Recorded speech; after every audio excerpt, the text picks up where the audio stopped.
What's up, Patriots? Hope you guys are doing well. This is a great sunset we've got in the background. Take a look at that.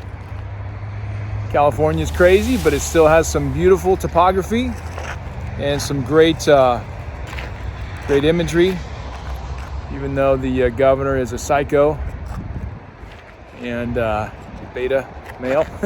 Anyway, so guys, we're talking appeasers today. So the appeasers, who are the appeasers in history? Well, in U.S. history and Western history, some of the key appeasers that stand out are one, Neville Chamberlain. Okay, Neville Chamberlain was the Prime Minister of Great Britain during the beginning of World War II, hostilities where Germany was attacking different countries. Neville Chamberlain did not want his country to fight back. He was not a fighter by nature. Neville Chamberlain said, I'm going to go make peace with Adolf Hitler.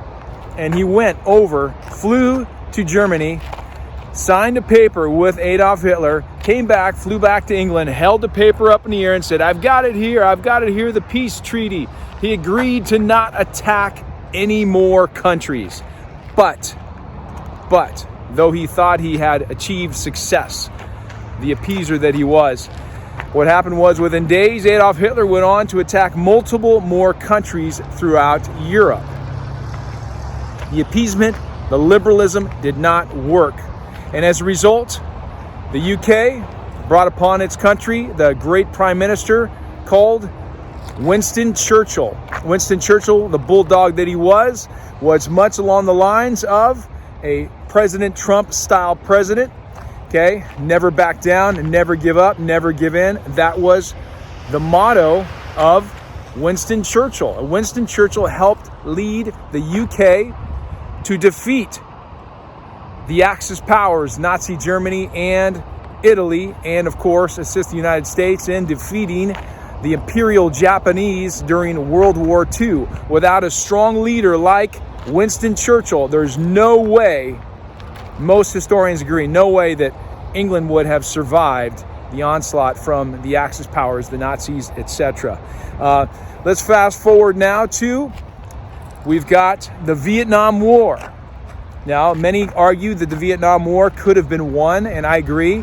The Vietnam War definitely could have been won if we had let the military leaders execute properly. That is, to win the war and not to come out with some type of compromised, everybody gets a trophy kind of political solution.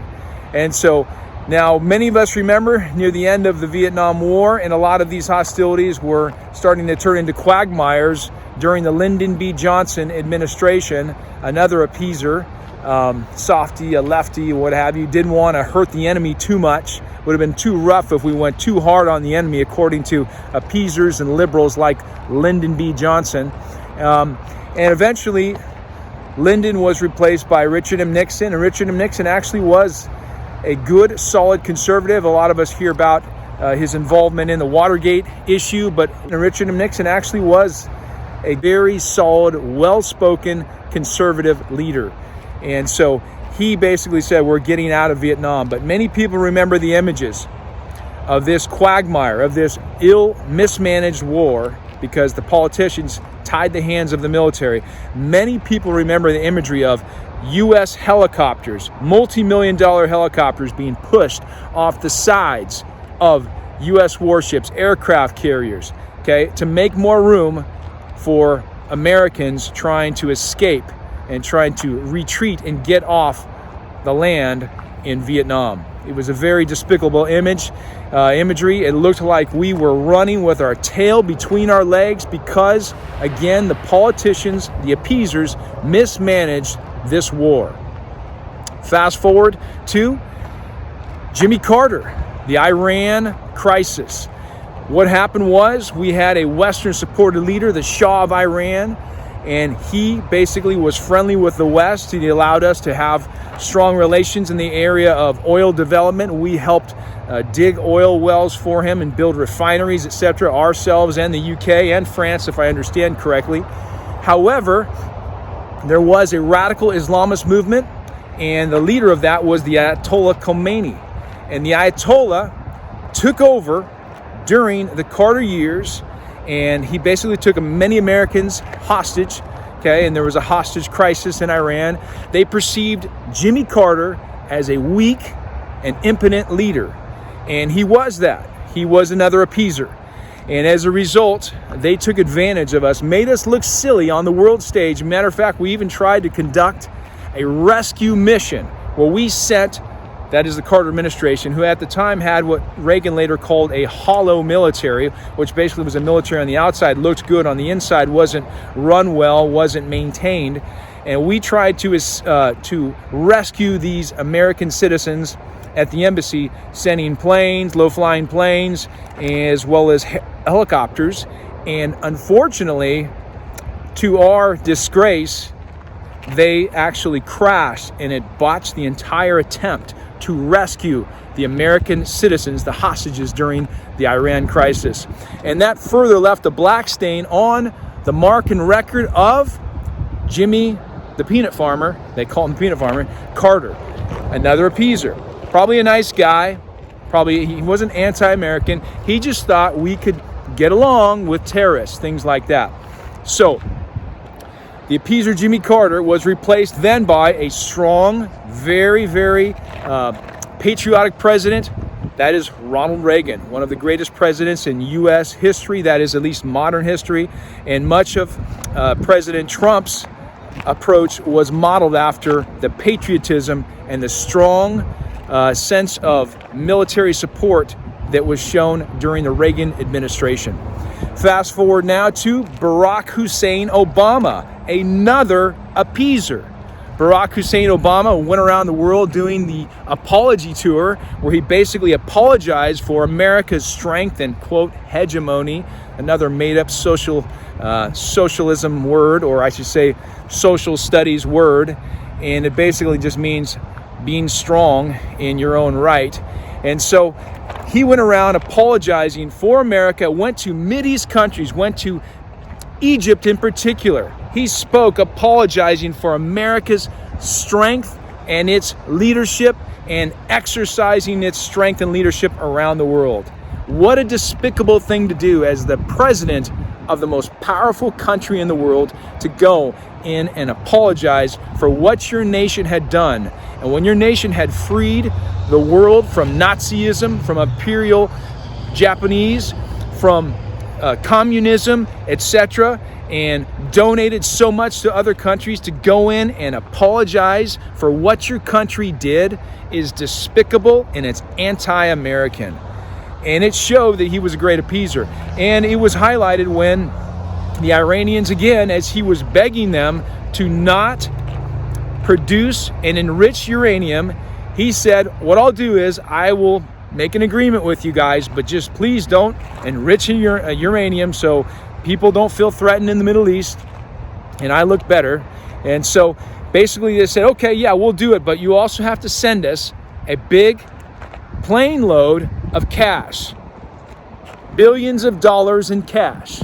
And yes, Barack Hussein Obama agreed to do this, and he did it behind closed doors, but it so ended up that this cash delivery to Iran was found to be photographed and shown that Barack Hussein did pay what looked like a bribe to Iran, who went on to enrich uranium after that. So another appeaser in Barack Hussein Obama.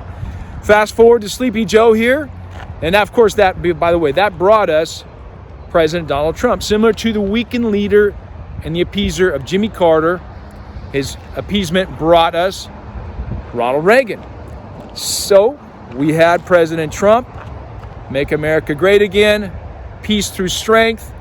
He went after countries when our embassy was attacked by the Iranian General Soleimani, our U.S. embassy in Iraq. Soleimani, some say he was turned into Pico de Gallo. That was the meme that we saw recently. We recently put out on Underground Conservatives, and that's pretty much it. He stood strong, and people in the world, that is terrorists, feared President Trump. Same thing in Syria. What happened? As soon as images came out that Syria was gassing its own citizens who were revolting against the Syrian government, What did President Trump do? He launched multiple Tomahawk cruise missiles and air attacks with our superior technology, being able to penetrate easily the air defenses of Syria and bomb the heck out of them. It reminds me a lot of what President Reagan did when he went after Gaddafi, when Gaddafi had helped fund the Lockerbie, Scotland terrorist bombing, and he found that Gaddafi's family was involved, his funding, his country was involved. He bombed Gaddafi's palace in Libya, killing some of his own family members because he was not an appeaser. And as a result, terrorists feared leaders like President Reagan and President Trump. Fast forward now, Sleepy Joe. What do we see the other day? Sleepy Joe says, no, there's not going to be any issues. We're not going to have a Vietnam-like situation in Afghanistan. Oh, they have got so many troops. They've got 300,000 well-trained troops. They've got great equipment that we've given them, etc., and so on. But what happens?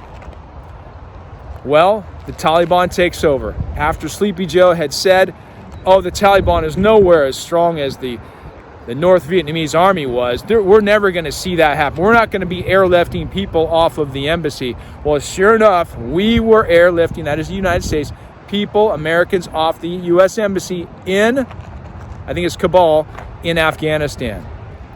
Another impotent, weak appeaser, Sleepy Joe. We all could see this coming, and it was typified and symbolically framed by the imagery we saw the other day as we were trying to get our troops the heck out of Afghanistan, as he decided to, that is. And you saw a big, giant U.S. military cargo plane bringing people, trying to help some of the Afghanis escape, with many jumping on the outside of the plane, some desperately clinging because they were fearful of what the Taliban are going to do to them, hopped on the side of the plane. The plane takes off, and as it takes off, you see one by one some of these Afghani citizens falling off of the plane from hundreds and thousands of feet up in the air. That is an image that should haunt the Sleepy Joe Biden administration for years to come. It symbolizes their weakness and their impotence. Furthermore, the Taliban has now said that they demand all U.S. personnel, all remaining personnel, must be out of Afghanistan by September 11th.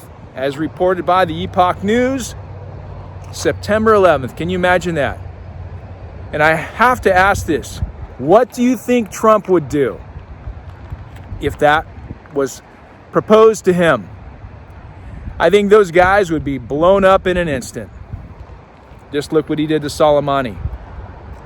That was the terrorist general from Iran. Okay, last thing here. Basically, you've got the Sleepy Joe Biden administration who have now informed others that there are approximately 10,000 up to maybe even 40,000 American citizens still left over in the country of Afghanistan. What if the Taliban takes those citizens and one by one uses them for propaganda and executes them?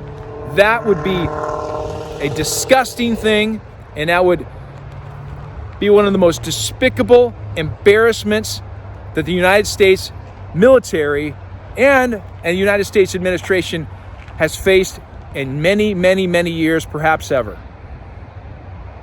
Okay, Patriots, that's the series, The Appeasers. Don't be an appeaser. Be a patriot. Be strong. Keep pressing on. God bless you guys. See you next time.